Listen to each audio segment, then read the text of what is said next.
Bismillahirrahmanirrahim. Assalamualaikum warahmatullahi wabarakatuh. Honorable Rector of UIN Antasari Banjarmasin, Profesor Dr. Mujib Rahman MA, Dean of Tarbiyah and Teachers Training Faculty, Profesor Dr. Juwairia MPD, Deans of Tarbiyah and Teachers Training Faculty,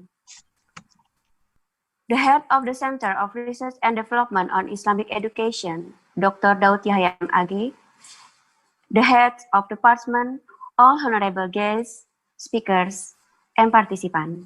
Good morning and welcome to the international webinar, Would We Lose a Generation of Education Due to COVID-19? Hosted by the Center of Research and Development of Islamic Education, Tarbiyah and Teachers Training Faculty, UIN Antasari Banjarmasin. On behalf of the host, we extend our greatest appreciation to each and every one of you for being able to join this wonderful webinar. Proceeding to our agenda this morning, we would like to invite Muhammad Rizkon, student of Islamic Education, to recite the Holy Quran. Assalamualaikum warahmatullahi wabarakatuh. Waalaikumsalam. Waalaikumsalam. A'udzu billahi minasy syaithanir rajim.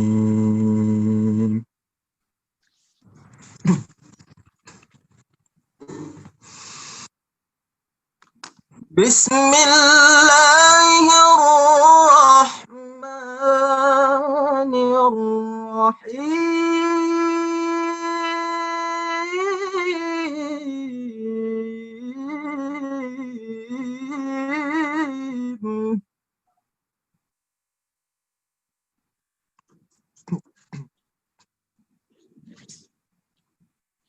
يا أيها الذين آمنوا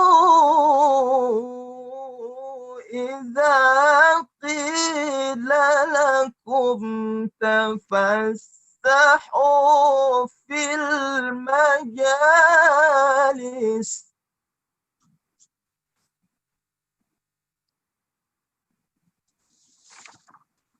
إذا قيل لكم تفسحوا في المجالس فافسحوا يفسح الله لكم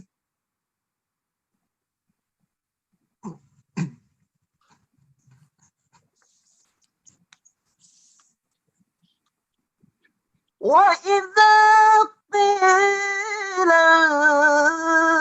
انشزوا فانشزوا يرفع الله الذين آمنوا منكم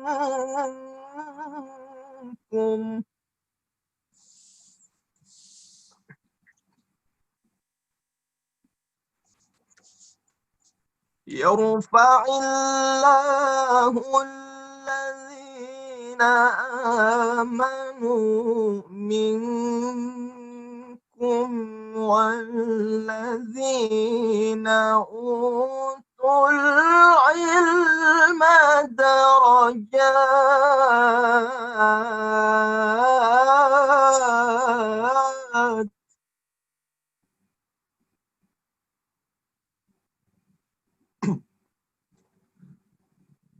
والله بما تعملون خبير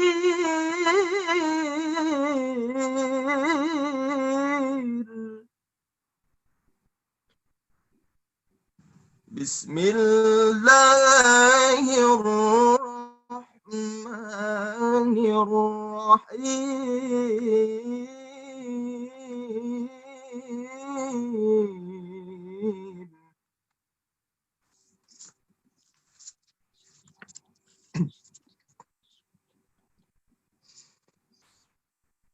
والضحى والليل إذا سجى ما ودعك ربك وما قلى وللآخرة خير لك من الأولى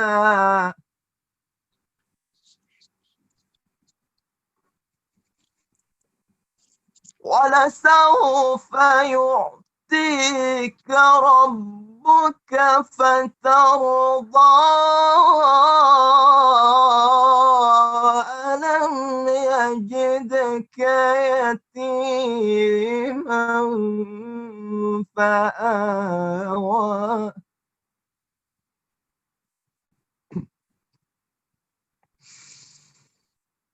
ووجدك ضالا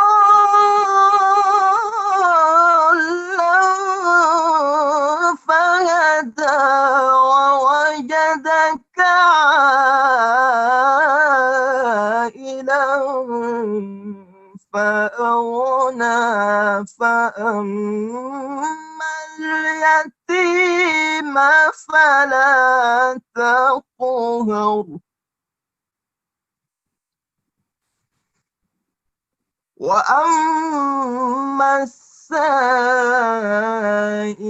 فلا تنهر وأما بنعمة ربك فحدث صدق الله العظيم. Assalamualaikum warahmatullahi wabarakatuh. Waalaikumsalam warahmatullahi wabarakatuh. May Allah bless us in this webinar. Respectable guests, ladies and gentlemen, we will have our welcome remarks from our Rector of UIN Antasari Banjarmasin, and we would like to request him to officially open this international webinar. Please be invited, the Honorable Professor Dr. Mujibur Rahman, MA. Thank you. I hope my voice is clear. Yes, clear. I can hear. Yeah. Assalamualaikum warahmatullahi wabarakatuh. Waalaikumsalam warahmatullahi wabarakatuh. Good morning for everybody. Honorable Dean of the Faculty of Education and Teachers Training of our university. Honorable organizer of this conference, Center for the Research and Development of Islamic Educations. Our distinguished speakers, Dr. Farahdina Yusuf from the Faculty of Education, University of Malaya, Malaysia, and Dr. Chandra Cahyadi from Lumpkin School of Business, Eastern Illinois University, USA. So maybe now, what time is it in the United States? It is in the evening. Nice to know. Yeah. This is 8 o'clock, Pak Rektor. Oh, 8 o'clock in the evening. Oh, thank you. Nice to meet you. And the last speaker is Dr. Husnul Yakin. He is our lecturer in the Faculty of Education here. I'm very happy to have this webinar, and I think this is a very good initiative from the organizers, I mean from the Center of Research and Development of the Islamic Education in the Faculty of Education. And the themes of this seminar is very important, I think. The title is We Lost a Generation of Education Due to COVID-19. This is a very challenging question. This morning I tried to find some ideas to talk in this opening remarks. And I found two public intellectuals who wrote, one is wrote articles and books about COVID-19, One is Slavoj Zizek. I think most of you read this book entitled Pandemic COVID-19 Shake the World. And the second one is an article by Yuval Noah Harari, The World After Coronavirus, Financial Times, published on March 20, 2020. So I like to read a quotation from Slavoj Zizek, which is for me is very interesting. He said, Hegel wrote that the only thing we learn from history is that we learn nothing from history. So I doubt the epidemic will make us any wiser. The only thing that is clear is that the virus will shatter the very foundations of our lives, causing not only an immense amount of suffering, but also economic havoc, conceivably worse than the Great Recessions. There is no return to normal. The new normal will have to be constructed on the ruins of our old lives. Or we will find ourselves in new barbarism, whose signs are already clearly discernible. So this is not really optimistic, but perhaps it can be considered a realistic statement about our situation right now. The second quotation is from Yuval Noah Harari. He said, humankind is now facing a global crisis, perhaps the biggest crisis of our generation. The decision people in government take in the next few weeks will probably shape the world for years to come. So he wrote this in March, yeah. So a few weeks in March and April, when the coronavirus spread to the world. They will shape not just our healthcare system, but also the economy, politics, and culture. We must act quickly and decisively. We should also take into account the long-term consequences of our actions. In choosing between alternatives, we should ask ourselves not only how to overcome the immediate threat, but also what kind of world we will inhabit once the storm passes. Yes, the storm will pass. Humankind will survive. Most of us will still be alive, but we will inhabit a different world. So if you look at this statement by the two leading intellectuals right now about the coronavirus, we should think deeply right now. We should look at all kinds of sources of wisdom. We should learn from our best thinkers of past and present to face these challenges. And how can we turn the challenges into opportunities? And I think all of us agree that education is very important, or the most important things right now to think about. Education for our children is very important because without education,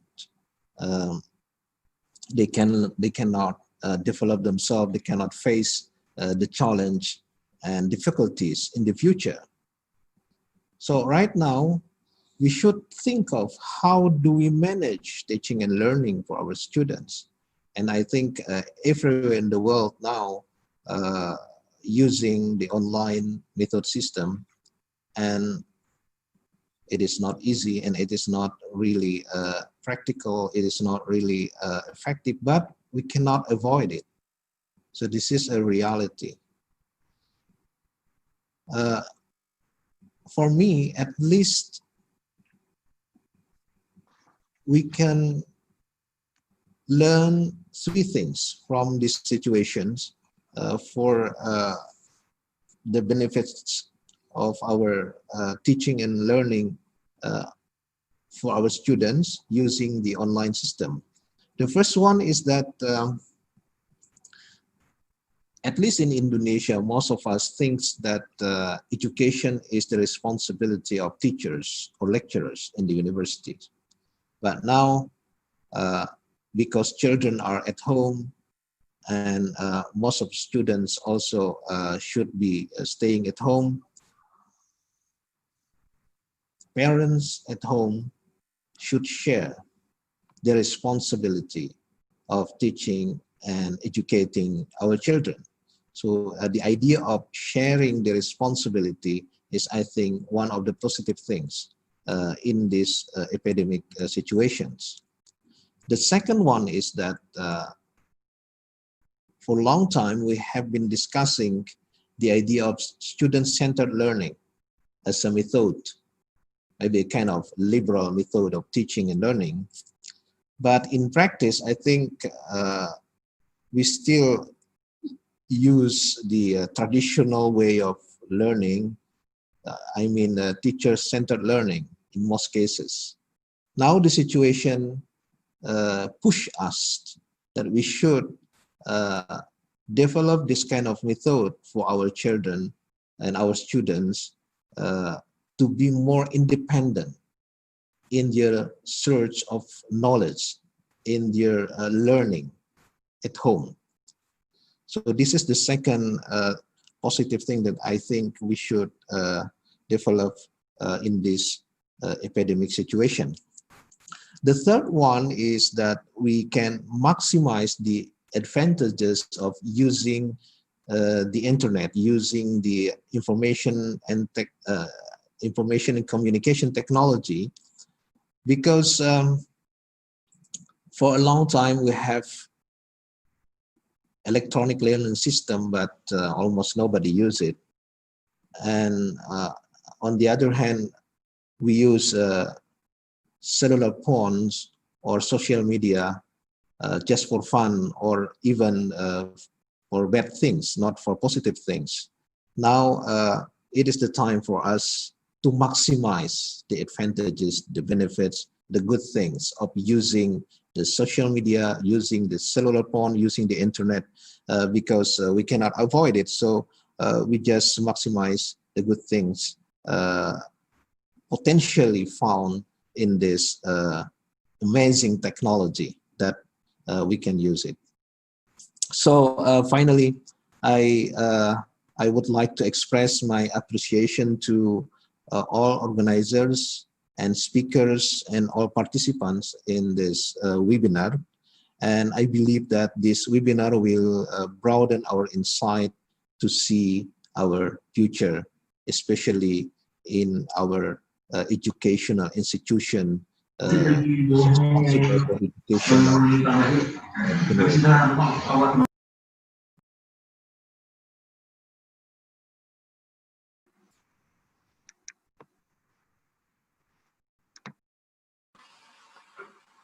Prof, suaranya tidak terdengar.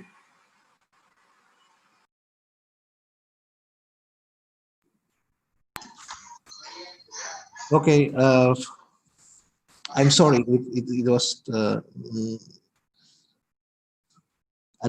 muted. So I highly appreciate your effort to think of this very important issue. I mean, the issue of education in this COVID-19 crisis. And I believe that this webinar will broaden our insight to see the future of education in Indonesia, in our university, or even in the world. So finally, let us officially open this event by saying together Basmalah. Bismillahirrahmanirrahim. Thank you. Assalamualaikum warahmatullahi wabarakatuh. Waalaikumsalam warahmatullahi wabarakatuh. Waalaikumsalam. Thank you, Prof. Muji, for the welcome remarks and for opening this webinar. Ladies and gentlemen, the next agenda will be the recitation of dua.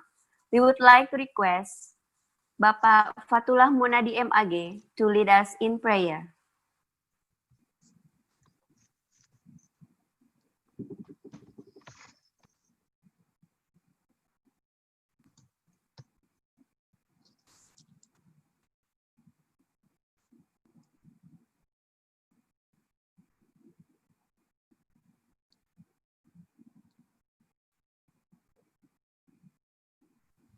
Bapak Fatullah, are you with us now?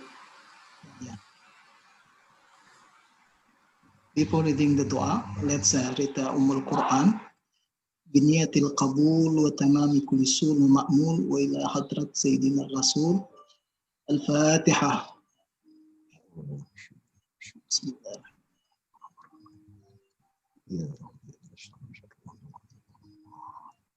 آمين يا الله رب العالمين. الحمد لله رب العالمين. اللهم صل وسلم وبارك على سيدنا محمد وعلى آله وصحبه أجمعين. اللهم صل على سيدنا محمد صلاة تملأ خزائن الله نورا وتكون لنا وللمؤمنين فرجا وفرحا وسرورا وعلى آله وصحبه وسلم تسليما كثيرا كثيرا. يا ربنا لا تدع لنا في مقامنا هذا ذنبا إلا غفرته ولا عما إلا فرجته ولا دينا إلا قضيته ولا حاجة من حوائج الدنيا والآخرة إلا قضيتها ويسرتها يا رب العالمين. اللهم ادفع عنا البلاء والوباء والفحشاء والشدائد والفتن والمحن ما ظهر منها وما في بلدنا هذا خاصة وفي جميع البلاد عامة يا رب العالمين. اللهم إنا نسألك العفو والعافية في الدين والدنيا والآخرة. ربنا آتنا في الدنيا حسنة وفي الآخرة حسنة وقنا عذاب النار. وصلى الله على سيدنا محمد وعلى آله وصحبه وسلم والحمد لله رب العالمين. السلام عليكم. Waalaikumsalam warahmatullahi wabarakatuh. Distinguished participants, ladies and gentlemen, to make this event more memorable, it is my honor to invite everyone to join us in photo session. Would you please turn on your video so we can capture the moment? Hadirin sekalian, dimohon agar seluruhnya menyalakan video agar sesi foto bisa kita laksanakan. Kepada panitia, dipersilahkan untuk mengambil foto. Okay, thank you very much. I will pick the picture. 5 slide. Okay.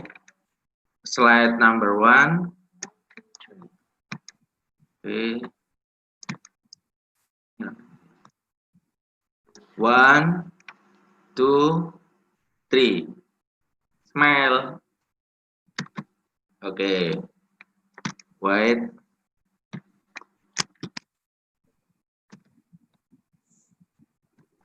It's okay. Slide 2. Slide number 2. Okay. We'll take the picture. 1, 2, 3. Smile. Okay.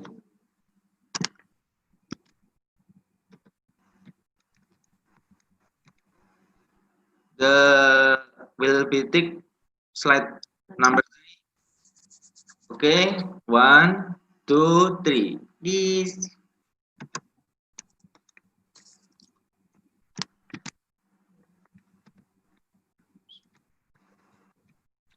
The 4th slide.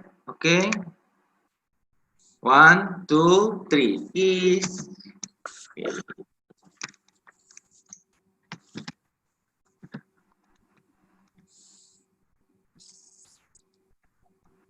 The last slide. Okay. 1, 2, 3. Please.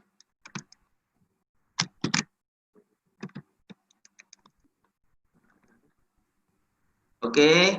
The slide number 6. 1, 2, 3. Please.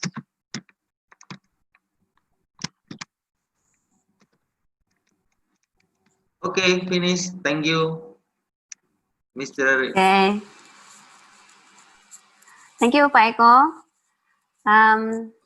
Thank you for all the audience and honorable guests and participants. It is the time we have been waiting for, the presentation from our prominent speakers. And before the presentation begin, allow me to welcome Ibu Afifah Lindasari as the moderator. She is an English lecturer at UIN Antasari Banjarmasin, and she will lead us through the discussion. Please welcome Ibu Afifah Lindasari, MPD. Ya. I'm sorry, I was to say that I have to leave. Terima Yes, kasih sir. Pak Prof. Chandra. Senang berkenalan di sini. Semoga bisa ketemu. Terima kasih Pak Rektor. Pak Rahdina dan Pak Husnul, semua kawan-kawannya. Oke, makasih Pak Thank Rektor. you. Thank you Thank very you. much, Thank you.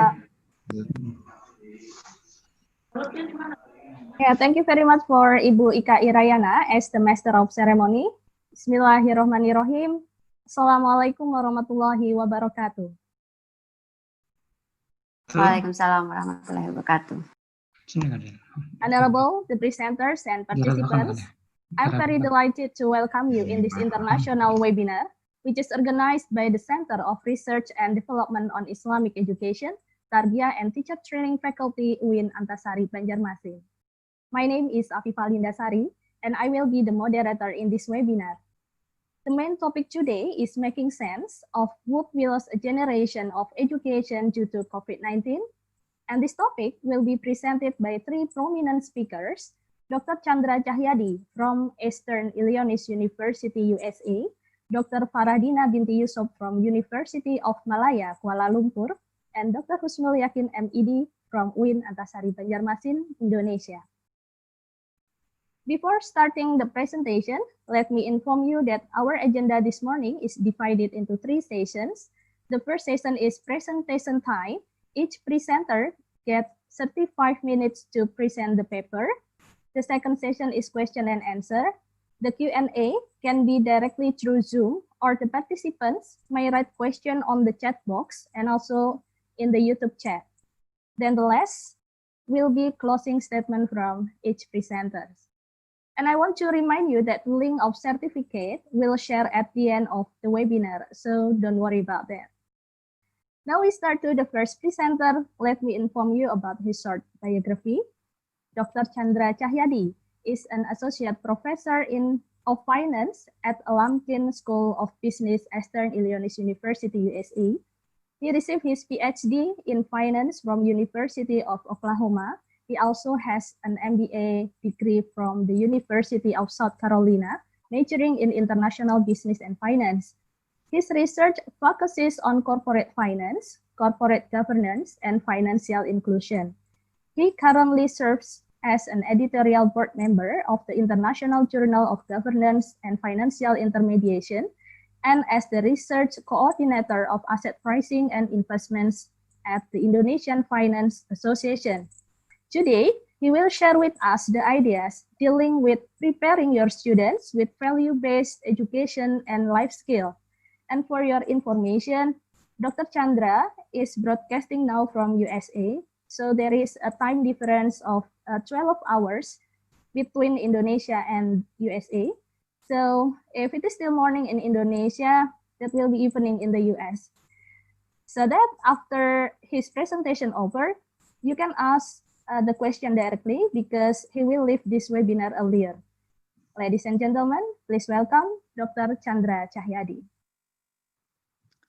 Thank you, everyone. I'm really excited about being here and to present some points about the future of like higher education, especially after like the COVID-19 season. So first of all, I'm gonna share with you like the PowerPoint that I have, and I will also share a video later on. So first, I'm just gonna go to the slide here. So the title of the talk here is about preparing our students with value-based education and life skill. And this is like a very important issue, especially after like the introduction from Pak Rektor, that he mentioned that there are like a couple of points that we should learn from our mistakes. The problem is we often not learning like anything from the mistakes and repeat like our mistakes. The second thing is if we don't change anything in the past, the problem is we will be in trouble. We will have like difficulties in the future. So it is time to make a change, and we need like to make a change in order for us to move forward confidently. Okay. So there are like 10 predictions for higher educations in the future. And what I meant by the predictions here, this is the article that was made on the higher education ed. And they make a prediction about like, what's going to happen in the future regarding the higher education. The point number one, colleges and universities will try to open, but it will be challenging. And because we know that the virus is something that shouldn't be taken lightly, it is like very serious, and the number of cases has been like on the uptick. In fact, like in India, there are like about 70,000 new cases every day. So I'm not seeing that, this is like something that will end like anytime soon. It will linger. I think we will go into 2021 and even like 2022.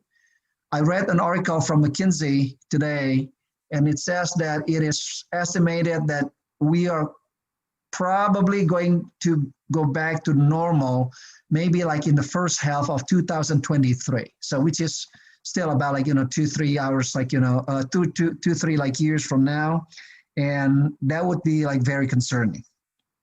Point number two, the revenue for the universities will go down and the cost will go up. And that is easy to understand because like, some students, they don't feel comfortable like to go to school. So they will decide to stay away for a year or two to wait out like for the pandemic. And in the meantime, the schools, they have to pay a lot of like expenses to keep like, the mitigation system intact, okay? So for example, like the sanitation, like the screening, the quarantining, like, the expenses will be much.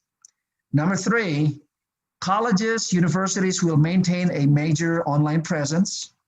And number four, the nation will debate the value of in-person education, which is a threat for like some of the universities. And the reason is it's pretty simple.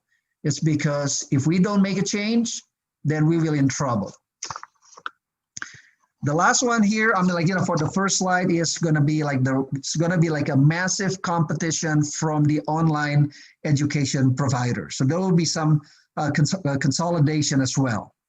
Number six, there will be like existential like crisis and many closures, even for like big universities. Number seven, no federal bailout. Number eight, there will be many companies or startups that will enter like the education market. Number nine, greater inequality will result. And number 10, a new ubiquitous learning platform will emerge. So all these 10 points, the points that I showed you earlier here, they are showing you like the threat that many universities and colleges around the world are facing. So we need like to make a change in the way we educate and prepare our students. So number one, the challenges that we have right now is, number one, we have like irrelevant and outdated educational contents, okay? And the educational contents that we have, they're outdated, they're irrelevant, and maybe the problem is because there's like limited budget for the curriculum development. That's possibility number one. Possibility number two, there's like a limited budget for faculty development. Like in my university, we used to have like, annual budget to go to conferences and to present papers. But right now there's like an efficiency like effort like campus-wide. So we no longer have access to those funds. And that is also like, makes like things like more difficult. And number three, this is also something that is very important, that sometimes school or universities, they do not have clear direction about what they want to accomplish in terms of like, the goals or like the key points that they want to achieve. They don't have that. And that makes it like, more difficult, because if we don't have a clear, well-defined goals, it is very difficult to achieve something, All right. Now, another like practical challenge that we have is that the employers, once like our students go out and graduate from UIN, for example, if your students like graduated, the employers will need some skills. They just don't need employees with just knowledge or titles. You can have many titles, but if you don't have the skills that the company needs you to have, then you would be a bad candidate for them. It's not a good candidate. So that's why there's a lot of efforts spent outside the university for companies to spend on upskilling and reskilling the employees. Because once your students go out and try to find a job, let's say in Jakarta or in Surabaya, they couldn't find a job. And when they find a job, they also have to be reskilled or they have to be upskilled. And that will take some resources from the company as well. And this is something that not many companies, especially the medium or the small scale companies, don't have. That is the resources that they don't have, simply don't have. There are not many companies that are have unlimited budget to upskill or reskill their employees.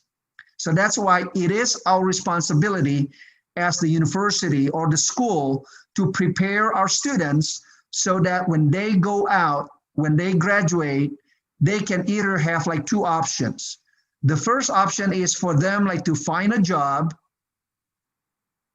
and they can find a job where they can immediately contribute and contribute to the company. It doesn't take a long time for them to adjust to the company, but they can be ready to work. Dalam bahasa Indonesianya, anak-anak ini bisa siap kerja, bisa siap pakai. But that's not the case. That's not the case. And in many cases, it is far from the reality. And it's also the problem that we have even in America. When the college graduates go out to the job market, when they go out to the marketplace, they can't find a job because they don't have the skill set that's required by the companies outside. And that is very problematic. It's very difficult to tackle because there must be a concerted effort, there must be collaboration between university and the marketplace so the curriculum can be updated, the curriculum can be renewed, the curriculum can also be improved. Now, when I say that here, number one, universities are becoming more irrelevant. Or in other words, universities are becoming more not relevant. And why is that? Again, because of the three possible scenarios that we mentioned before. There's limited budget for curriculum development. Number two, the limited budget for a faculty development.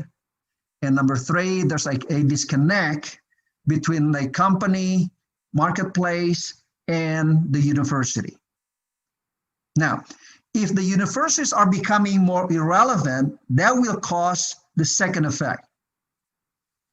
The thing is, we are seeing more and more affordable, practical education alternatives. For example, now Google, they just launched a new program, certificate program. So in the future, the high school graduates, they don't have to go to college. They don't have to go to the university. They can go to Google. They can go to Google Academy. They can take some classes there, programming skill. They can take coding skill. They can take the AI. They can take the machine learning. They can do many different things that are more relevant in the marketplace. And the thing is, those companies, they are willing to loan their students some money to take their classes. So again, this will create a great competition for school and universities. And when we have a condition where universities are becoming more irrelevant, and we also have a challenging situation where we have like more affordable and practical education alternatives, then it will create a negative impact on traditional enrollment. The number of students going to the traditional schools will go down. I mean, like, that is like, something that a lot of people are worried about, and it is happening. It is happening.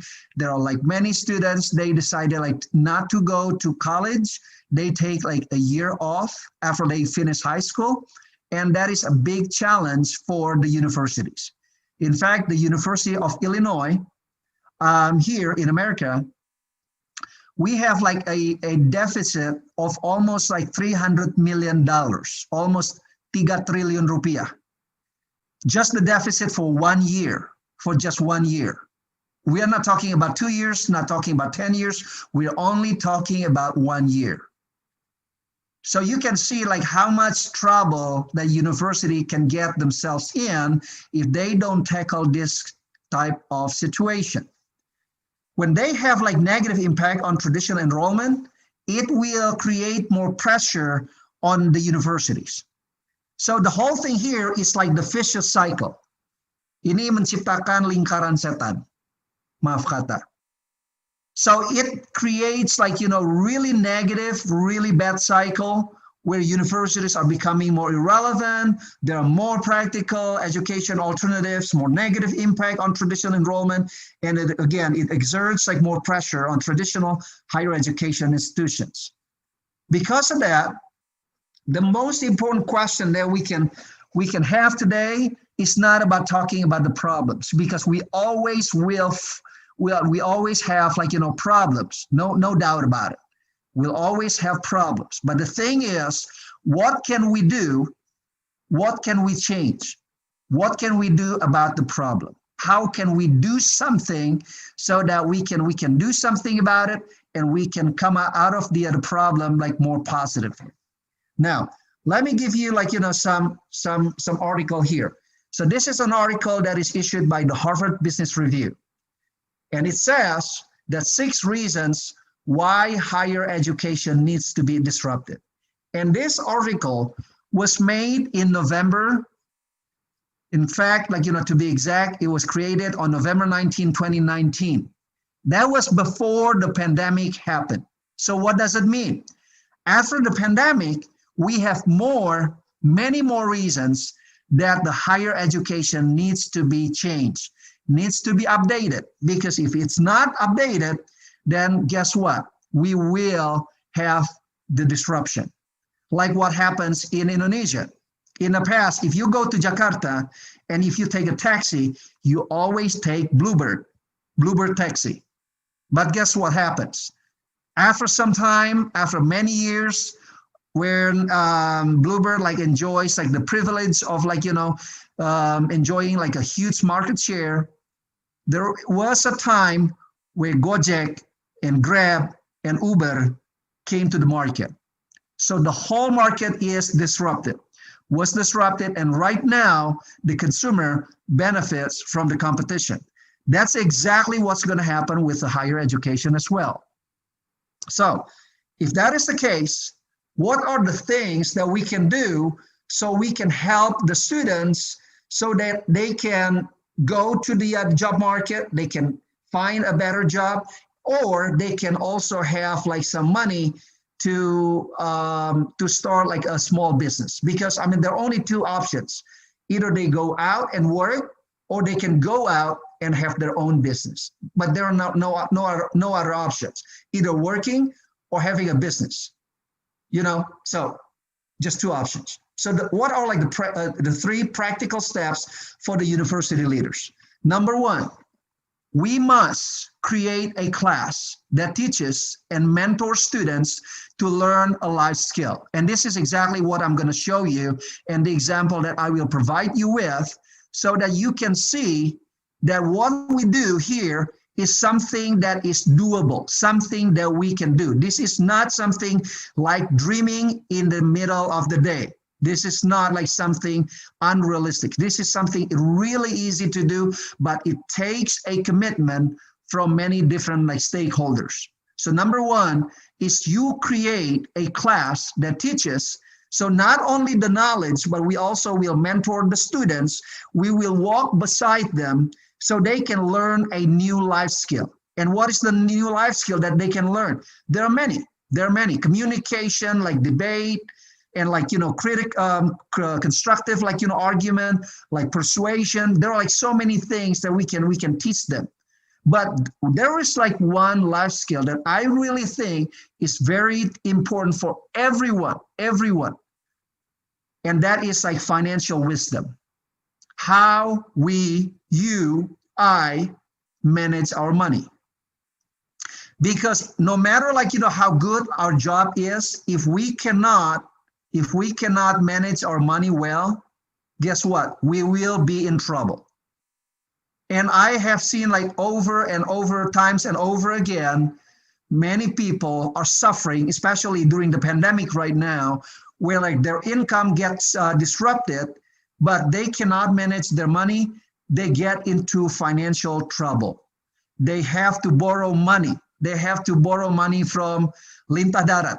They have to borrow money from crazy, like, fintech companies that charge almost like, like 40% a month. Or like, it can double like within like 2-3 months. That's just crazy. That's just crazy. So that's number one. Number two, we also need like to encourage students to learn about practical skills in place. But the problem is, how can we make sure that the students have the financial resources to take additional life skill classes? That's another question. So in other words, we need to teach them the skill to manage money first. So we don't spend money that we don't have to buy things that we don't need to impress people we don't like. Dalam bahasa Indonesianya, kita jangan sampai memakai uang yang tidak kita punya, alias utang, untuk membeli barang yang tidak perlu, untuk membuat terkesan orang yang tidak kita suka. Walaupun ini kedengarannya konyol, tapi ini seringkali kita lakukan. That's a big problem. That's a big problem not only in Indonesia, but it also happens in the US and in many like developed countries as well. So this is not a specific problem. It's not idiosyncratic like to Indonesia, but it also like applies to every nation like in the world. The thing is, we don't spend money on the things that we need. We just like spend money on the things that we don't need. And the problem is we use money that we don't have. So we borrow money using credit card and we buy things that we don't need to impress people that we don't even like. Now, the last one is we need like to prepare our students to compete in education 4.0. We hear it like, all the time, the terminology, Revolusi Industri 4.0. But what can we do about it? Just knowing that we are going into like the 4.0 doesn't mean anything. If we don't do something about it, we will just dream and get nothing. So the thing is, what can we do to achieve our goals? Now, I'm gonna share with you a story. I'm gonna share a story with you. And this is, I'm going to share a video with you. This is a story of Ningsi. So Ningsi, I believe that she is like from Jawa, and she is working in Hong Kong. She works in Hong Kong because she wants like to make some money and she wants to save for her family. But the problem is, it's not difficult. It's not easy, sorry. It's easier said than done. Making money is easy, but saving money is much more difficult. So we will watch this video. And I also want you like to pay attention to how she changed her life and turned her life around. Okay? All right, let's do it.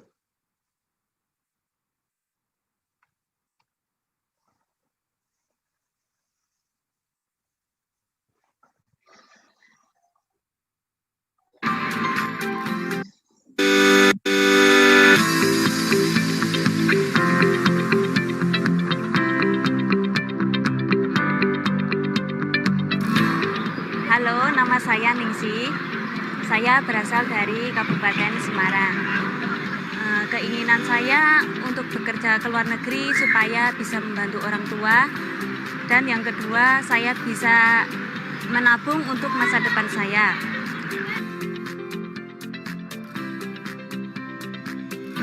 Dulu saya melihat tetangga kampung saya dari Hong Kong. Dia bisa bangun rumah, bisa nyekolahin anaknya, bisa beli tanah.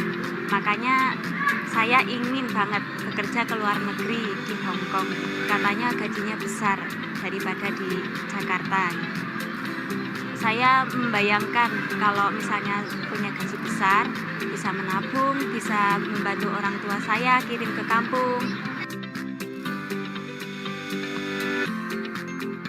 Dulu saya harapannya cuma 1 kontrak 2 tahun, tetapi saya mengumpulkan uang hanya bisa sedikit karena di Hong Kong itu ada libur, dan di saat libur saya tergiur sama barang-barang mewah gitu, apalagi diskon. Jadinya ya saya belanja terus, nggak taunya uang saya tinggal sedikit gitu, jadinya menabungnya ya sisanya cuma sedikit gitu.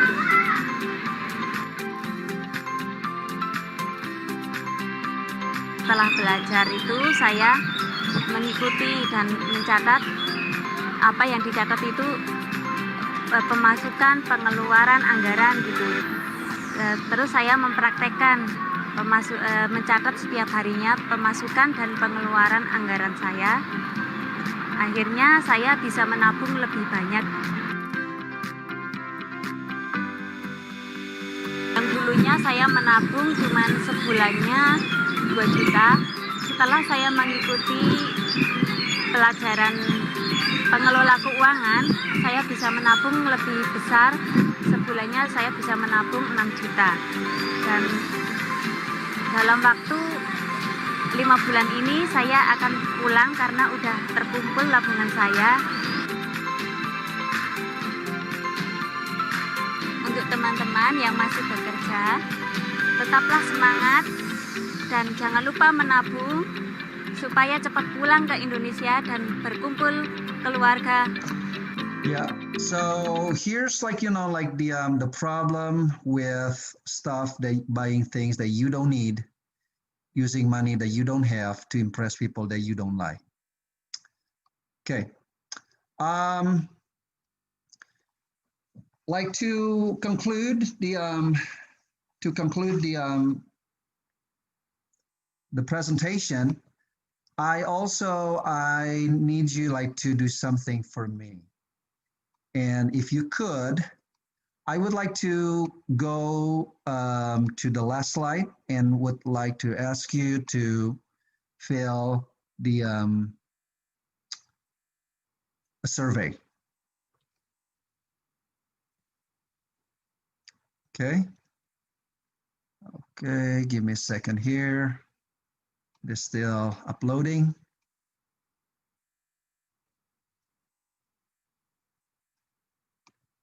And I'm going to share it with you again. So the URL is www.tinyurl/UIN 30 September. So www.tinyurl/UIN 30 Sep. So if you can like take some time now, let's just like fill out like the form so I can understand like what's going on and like the status of your employment, or if you're still like in school, please fill that out and let me know like what you are like going through right now. Please go ahead.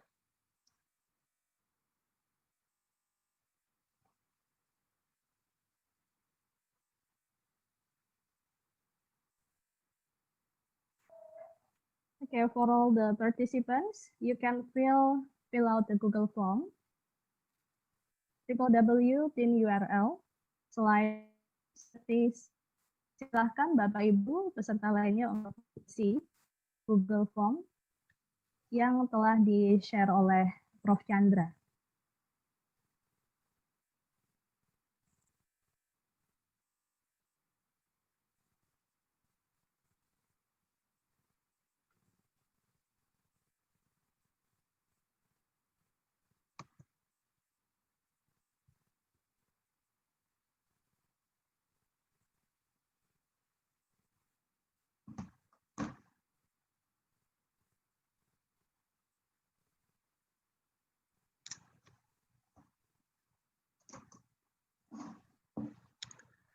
We are really sorry, Prof, that we cannot open the link. Is it the correct one? Yeah, tinyurl.com/UIN30SEP. Are we on the same? Oh, you forget to write the .com? maybe. I think that may be very well be the problem. Yes. Yeah. Thank you. Thank you. Yep. Thank you. So if you go there, you should see something like this.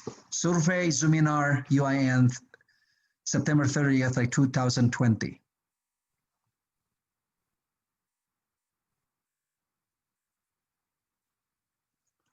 And by the way, I will also send you everyone the link to the predictions for the higher education that I discussed earlier. I will put it in the chat box.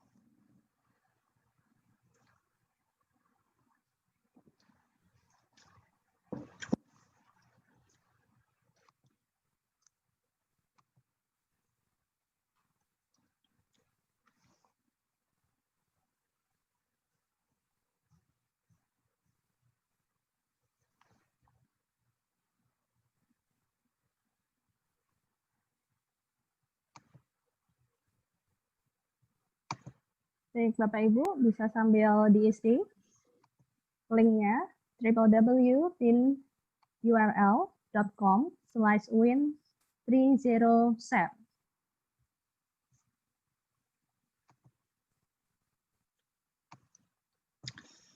I also need to let you know that I will send there will be 2 winners. I will send a gift to 2 winners.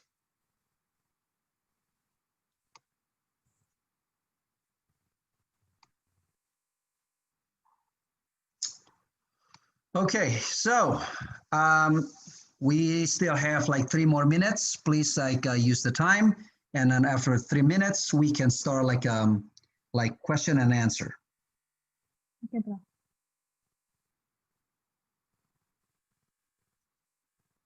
Oh, by the way, I'm 5 minutes early. That's good. That's very good.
Okay, 2 more minutes.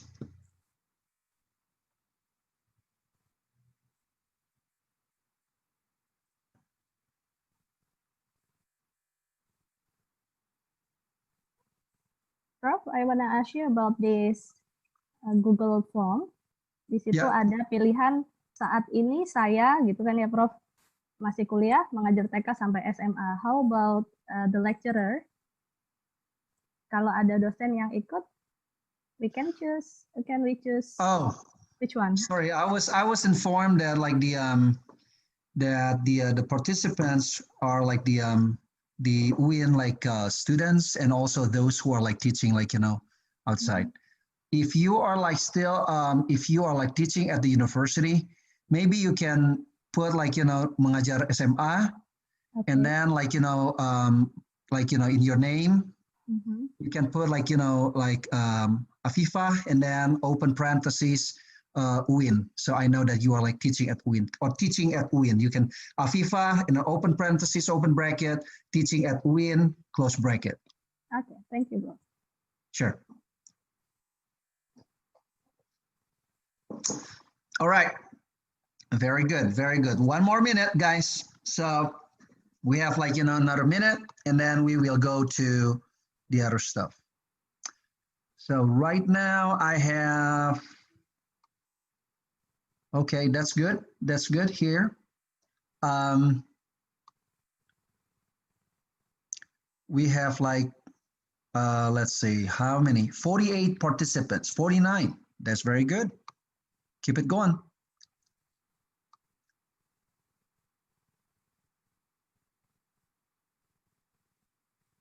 Okay. All right.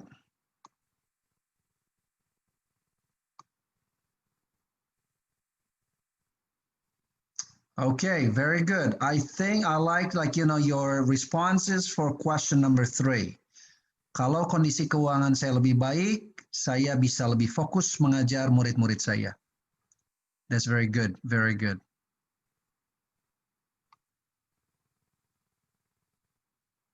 All right, time's up. Okay, let's continue with like some discussions. If you have any questions, let me know and we will talk about it, okay? But right now, we are done. All right. Thank you very much for your nice presentation, Dr. Chandra.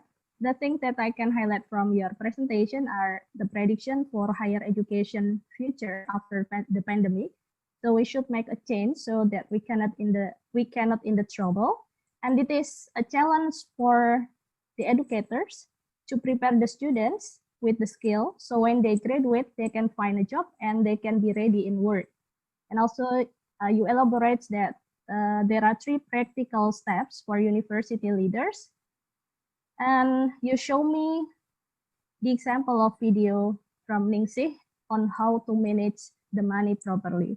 Saya jadi pengen belajar banyak nih Prof sama Prof tentang how to manage money properly especially. Okay. Sure. We come to the first session of question and answer for Dr. Chandra.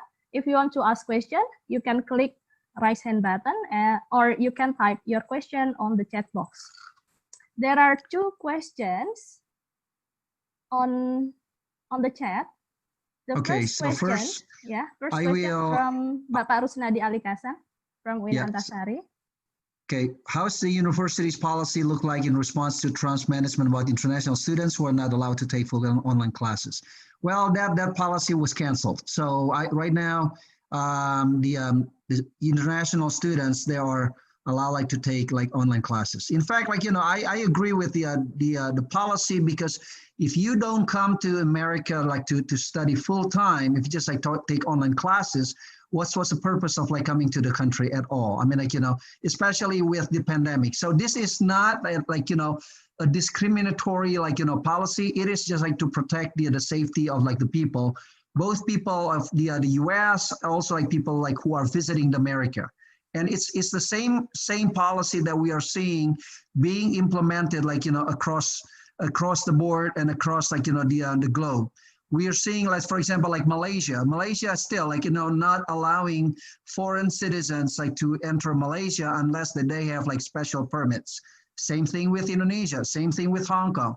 So there's nothing new about it, but it's just like something that was like blown up by the media about like, you know, about the policy that caused a lot of like misunderstanding. So unfortunately. Okay, so second question from Parusnadi. What do you think of best practices for schools and university leaders should do in dealing with lack of infrastructures and bad internet connection like what we have here in Indonesia, more specifically in here in South Kalimantan? Well, it is a challenge, Parusnadi. It is a challenge, and I won't pretend that, you know, this is an easy problem. This is a very challenging problem. But the thing is, right now, we just deal with it as best as we can. And the thing is, education is not only like, you know, what you can learn formally in the classroom. We can always learn many things anywhere. In fact, there's like a movement in America, it's called the unschooling. So basically, they give the children the freedom to learn things that they like. In Indonesia, we have like so many lessons, pelajaran wajib, right? Pelajaran, there's so many, right? So like students, they got like overwhelmed, and because they got overwhelmed, they don't have time to think. They just like, you know, do the exams, take the exams, try to pass the exam, and go and move on with their life. But that is not the best way to learn. The best way to learn is like to encourage and to promote natural like curiosity of people. You know, we encourage like the children to explore as much as they can, and that can be done even in the places where there's not a good like, you know, infrastructure. So that can be done, Parusnadi. Okay, next question. Next question from Ibu Busaina Akila. Okay. How to deal the challenge of learning during this pandemic for universities, especially for those who don't have internet access? I think that's the same question as the second question from Parusnadi. Yeah. Again, learning should not be limited to the formal form of education. It can be done in many ways and in many shapes. And in America, we are seeing that more and more. In fact, like, you know, if you take like your students to museum and teach them there, that is also like, you know, a great activity. Well, you may say, oh, I can't go to museum because, you know, PSBB, right? So what can I do about it? Again, I understand, but the thing is we can use our creativity. And I can see that in Kalimantan, we can easily have like, you know, like a social distancing and do the classroom in the open. And that is, I think that is perfectly fine. If you wear a mask, and you are like 6 feet away, like, you know, from each other, I mean, I don't see any reason why that cannot be done. And in fact, like, you know, like research shows over and over that classroom, especially for like the SD, SMP, and SMA, it is not the source of the cases. The cases happen when they don't protect themselves with masks and when they don't like, you know, adhere or they don't follow the health protocol. Yeah. So there are many creative ways that we can do to deal with the problem. Yeah. Okay, thank you, Prof. How about the others? Do you still have any question for Prof. Chandra? I remembered at the last meeting, my students asked me, Prof, you mentioned about the relation between skill and degree. And my student asked me, degree and or skill, which one is more important? Skill. How about this? Skill. Yeah. Skill is more important than degree? There's no question about it. There's no question about it. There's no question about it. Mm-hmm. Degree is just like, you know, abbreviation, a nice like a bunch of letters that you probably like, you know, pay a lot of money for. Mm-hmm. Like to get like MA, DR, doctor. You pay a lot of money. In fact, like there are schools that will charge you a lot of money so they will give you like the degree easily, right? That happens. Right. But if you buy like a degree, for example, if I buy a degree, mm-hmm. what good does it make? I mean, like, it doesn't do me like any good. I may have a job, but if I don't do a good job, if I don't perform well in my company, I will be fired. Even though if I have like, great titles, it doesn't matter. It's not important. So if you have to choose between degree and skill, skill always wins, always. But of course, it's better like to have both. Yeah. Yeah. So that's why the educators should prepare the students for improving their skill.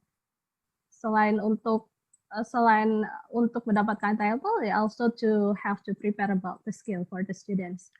Right. Yeah, but I can still see like, there's like a lot of focus and emphasis on getting like a degree in Indonesia, especially. Yeah. People are so keblinger oleh gelar. Title, yeah, that's right. Ya, apalagi kalau nanti sebentar lagi pilkada akan banyak gelar-gelar yang muncul. Ya, yang kita tidak tahu itu gelarnya muncul dari mana, ya wallahu alam. Yang mungkin sekolahnya hanya 1 semester ya, Prof ya. Sudah dapat gelar tambahan di belakangnya. Nah, mungkin itu bukan 1 semester, kuliahnya itu tiap hari Sabtu saja, hari Sabtu siang. Tapi itu pun juga lebih halal, jadi cuma makan-makan saja. Yeah. Tapi langsung keluar huruf-huruf sakti. Nah, tapi what I'm trying like to jadi mungkin untuk penutup izinkan saya untuk memakai bahasa Indonesia ya. Jadi pertanyaan saya sekarang untuk Anda semua ini, bagaimana kita bisa mempersiapkan murid-murid kita, baik Anda mengajar di pendidikan dasar, menengah, atau tinggi, bagaimana kita bisa mempersiapkan murid-murid kita, karena masa depan mereka itu ada di tangan Anda. Sampai hari ini saya masih mengingat semua guru SD, TK, SMP, dan SMA saya. Tapi guru kuliah, dosen kuliah kadang-kadang saya lupa namanya. Itu menunjukkan apa? Bahwa guru dikdasmen itu sangat memegang peranan yang luar biasa penting untuk pengembangan diri seorang anak. Nah, itu sebabnya mengapa tadi saya memberikan atau mengedarkan kuesioner itu, karena research menunjukkan bahwa ketika kita mempunyai kondisi keuangan yang kurang baik, itu menyebabkan kita itu tidak bisa fokus, dan itu adalah sesuatu hal yang bukan hal yang memalukan, bukan hal yang tabu untuk dibahas gitu loh.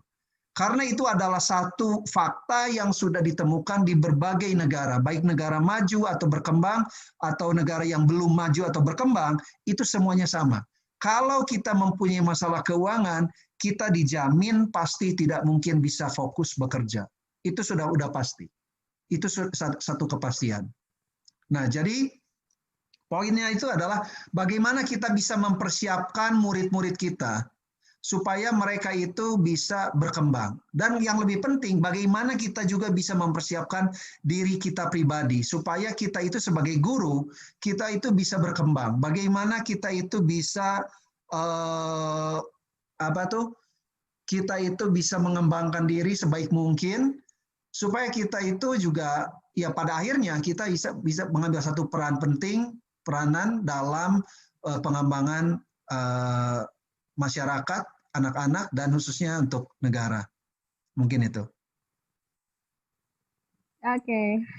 Thank you very much, Prof. Chandra, for your valuable explanation. We are very lucky to have you in this webinar, and we are really sorry if it is bothering your time. Karena sudah sangat No, it's okay. It is a pleasure. Okay, thank you very much, Prof. Chandra. See you on the next occasion. We will pass to the next presenter. Stay safe, stay healthy, have a nice rest, Prof. Thank you guys. Bye-bye. All right, then we will pass to the next presenter, Dr. Farahdina binti Yusuf. Is Dr. Farah joining in this webinar? Dr. Farah sudah bisa dihubungi, panitia? Sudah, tapi masih belum ada. Okay, so we will continue to Bapak Husnul. Prof. Chandra has left. There's one question again, if he haven't left.